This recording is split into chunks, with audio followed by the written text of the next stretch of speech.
하나님의 말씀 로마서 8장 20절로 21절입니다. 로마서 8장 20절로 21절.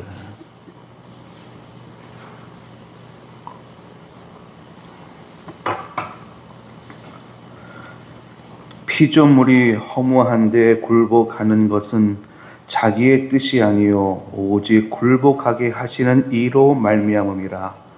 그 바라는 것은 피조물도 썩어짐의 종노릇한 데서 해방되어 하나님의 자녀들의 영광의 자유에 이르는 것이니라.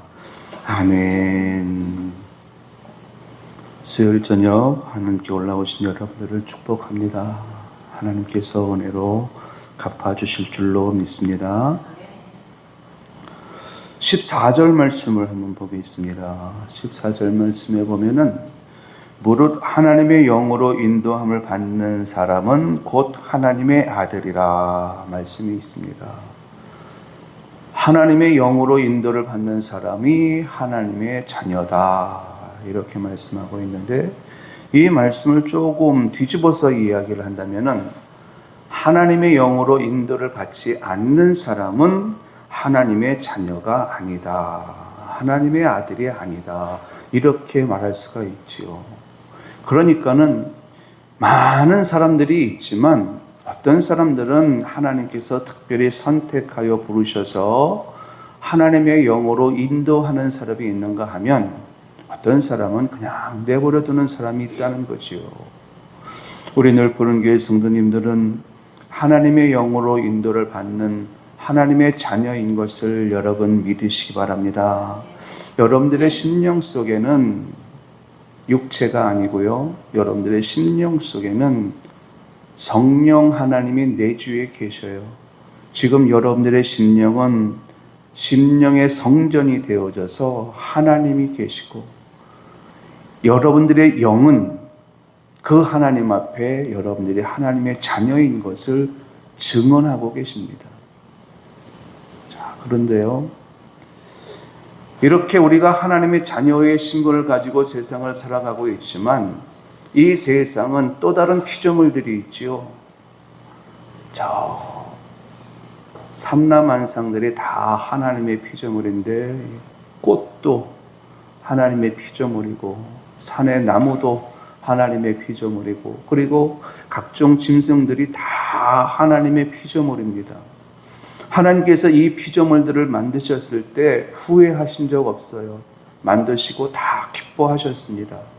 물론 사람을 만드시고 난 이후에는 다른 그 어떤 피조물보다도 더 기뻐하셨지만, 역시 다른 피조물들도 하나님께서 만드셨을 때는 하나님의 위대한 창조물이기 때문에 하나님은 그것을 보면서 기뻐하셨습니다.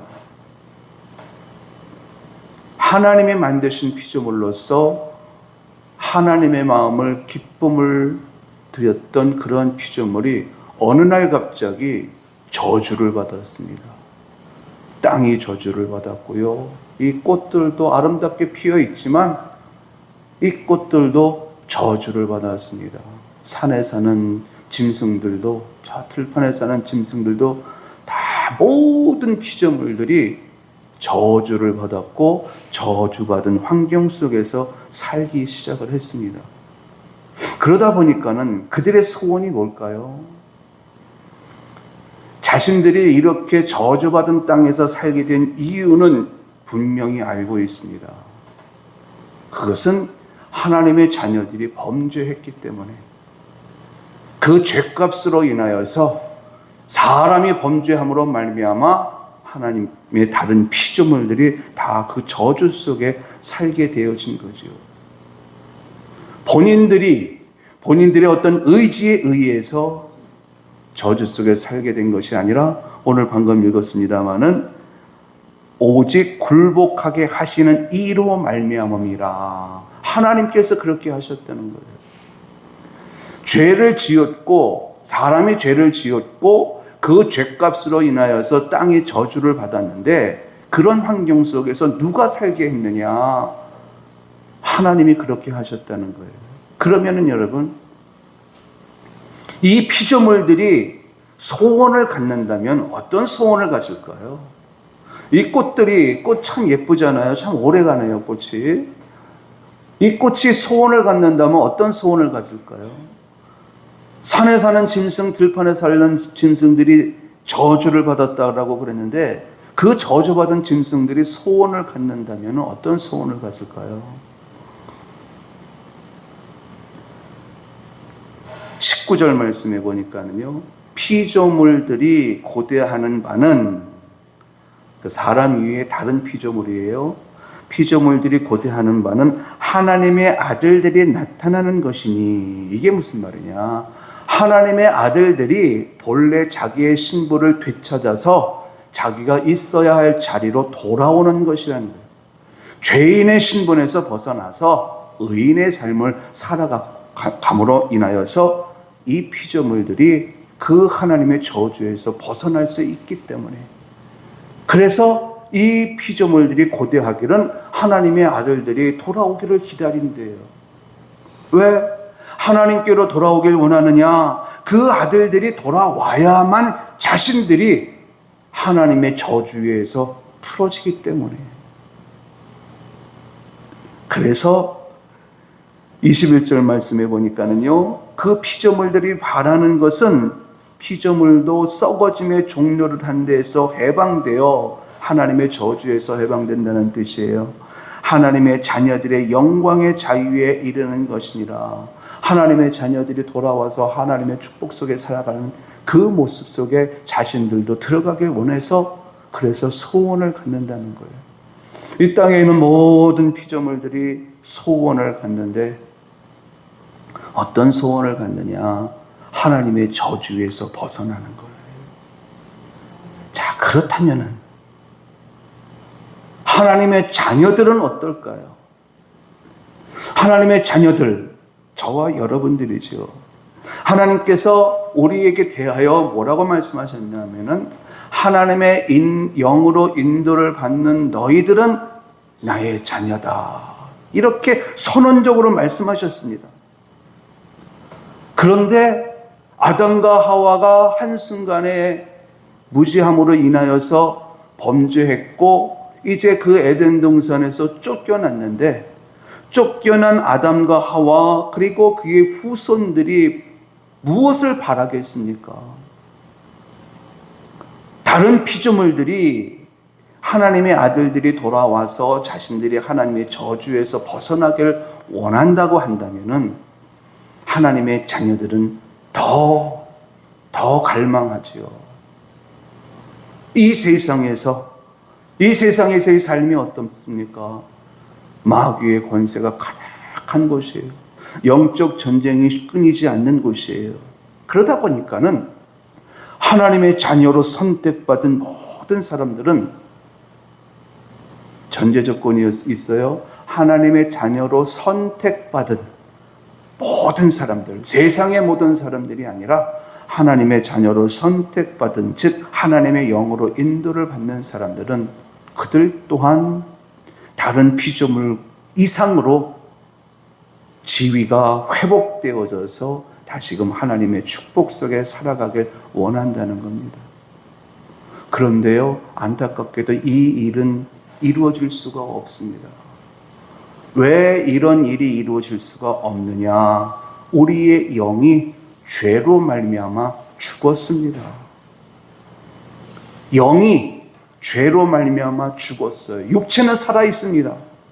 그러나 그 속에 영이 죄로 말미암아 죽었고 하나님과 단절되어졌기 때문에 하나님의 저주에서 스스로 벗어나서 하나님께로 올 수 있는, 아무리 고대를 해도, 아무리 기대와 소망을 품고 소원을 가져봐도 그런 일은 일어나지 않습니다. 왜? 죄로 말미암아 영이 죽었기 때문에. 그래서 예수님께서 오셨습니다. 성령님과 함께 우리를 찾아오셨습니다. 그 전에 하나님께서 저와 여러분들을 선택하여 부르시고 우리의 심령 속에 성령이 들어오셨어요. 하나님의 자녀로 선택받은 자들에게 그 심령 속에 성령께서 들어오셔서 죽었던 영을 살려주셨습니다. 죽었을 때에는 하나님도 모르고 예수님도 모르고 성령님도 몰라요. 죽었는데 뭘 알 수 있겠습니까? 그런데 성령 하나님께서 우리의 심령 속에 들어오셔서 죽었던 우리의 영을 살려주시니까 하나님을 알아요. 예수님을 알아요. 성령님을 알아요. 그러다 보니까는 예수님을 보자마자 예수님을 영접하는 거예요. 그리고 예수님을 나의 주, 나의 그리스도로 고백을 하는 거지요. 과거에 여러분들의 영은 죽었었습니다. 그런데 하나님께서 저와 여러분들을 선택하여 부르시고 우리의 심령 속에 성령이 들어가셔서 우리로 하여금 예수님을 영접하게 함으로 말미암아 죽었던 여러분들의 영은 살아났습니다. 그리고 이 여러분들의 심령 속에 성령께서 내주하셔서 이제 여러분들과 늘 함께 하셔요. 성령 하나님께서 여러분들과 늘 함께 하고 계심을 여러분 믿으시기 바랍니다. 예수님의 영이 여러분들과 함께 하고 계시고 우리 하나님께서 여러분들과 함께 하고 계셔요. 어디에 계시느냐? 우리의 심령이에요.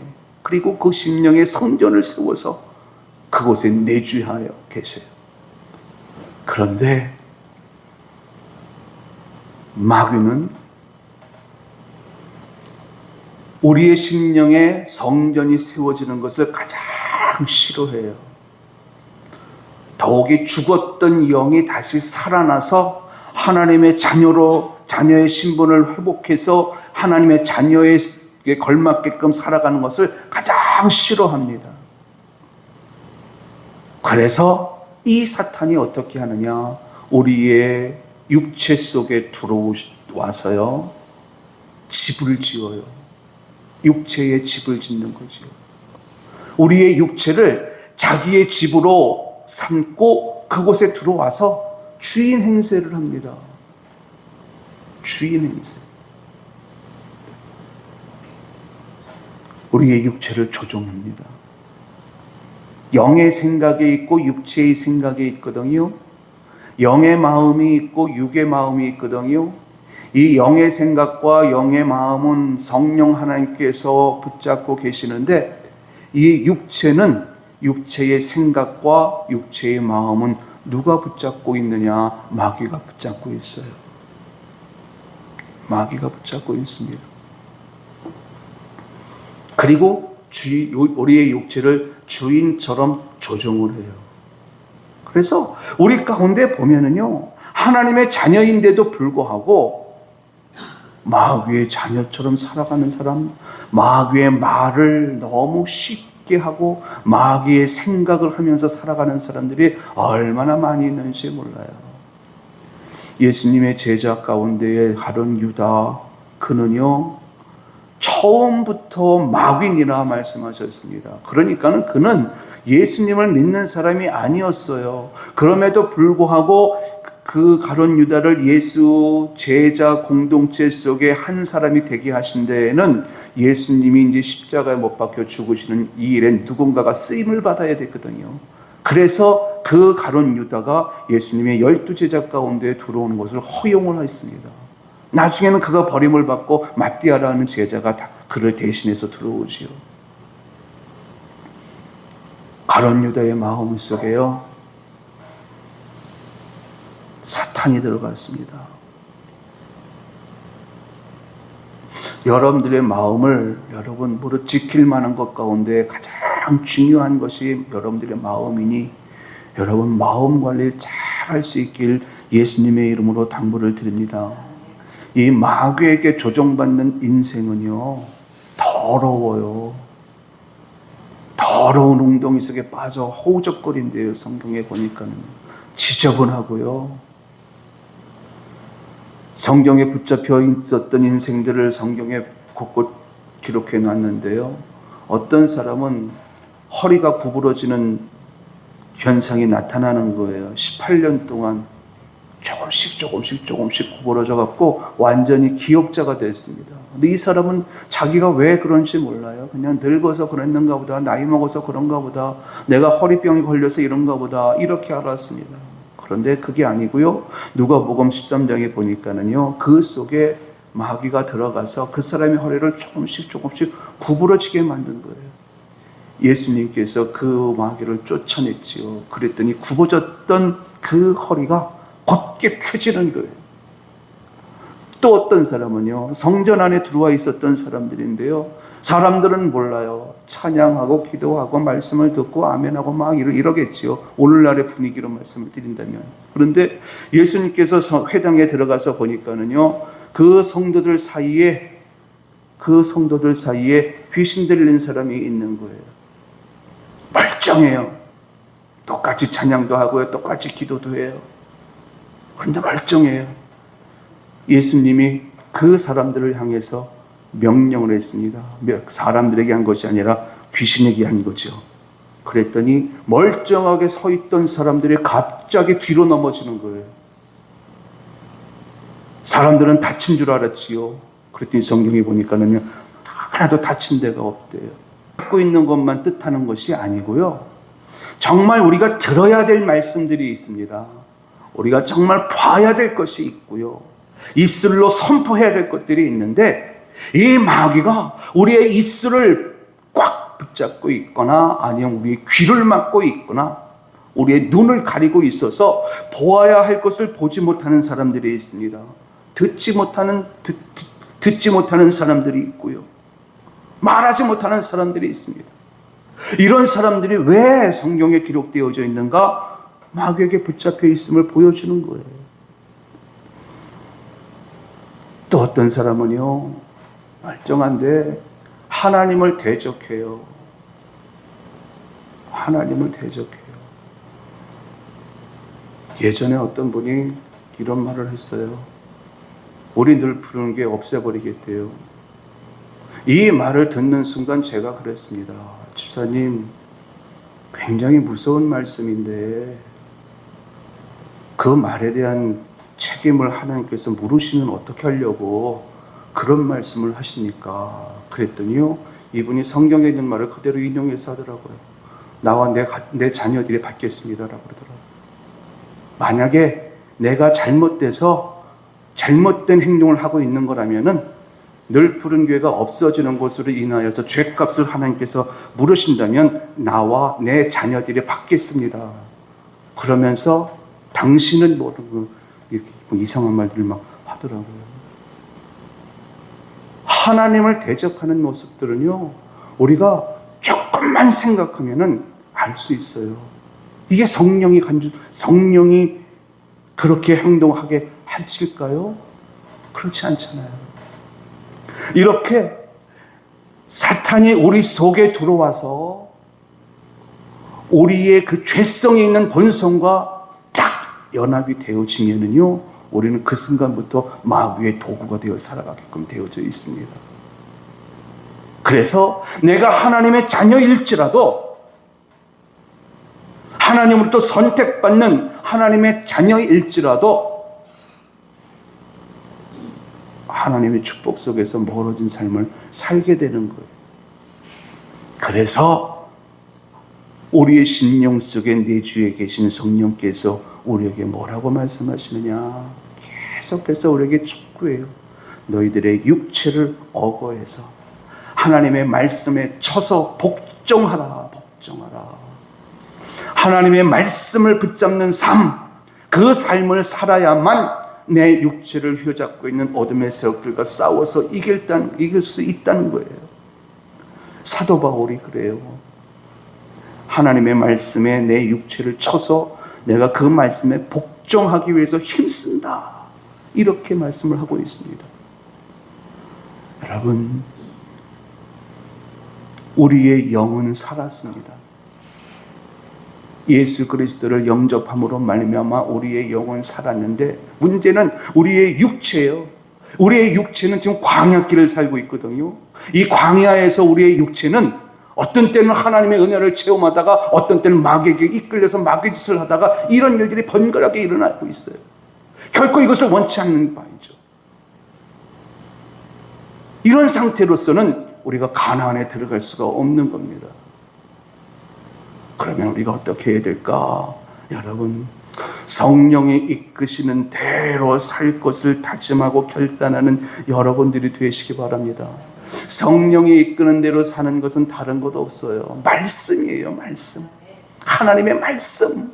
하나님의 말씀. 하나님의 말씀을 붙잡고 말씀대로 살려고 힘을 쓰는 거예요. 그렇게 되어지면은요, 내 속에 있는 성령께서 자꾸 내 육체를 쳐서, 그리고 내 육체를 붙잡고 있는 그 어둠의 썩들을 쫓아내서 결국 우리의 육체도 의의 병기가 되어 살게 하십니다.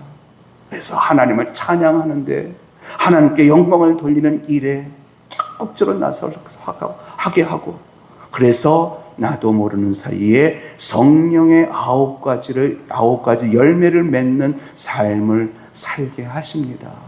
여러분, 어떤 경우에도 하나님의 말씀을 꽉 붙잡고 살아가는 여러분들이 되시기 바랍니다. 하나님의 말씀은 성령의 말씀이에요.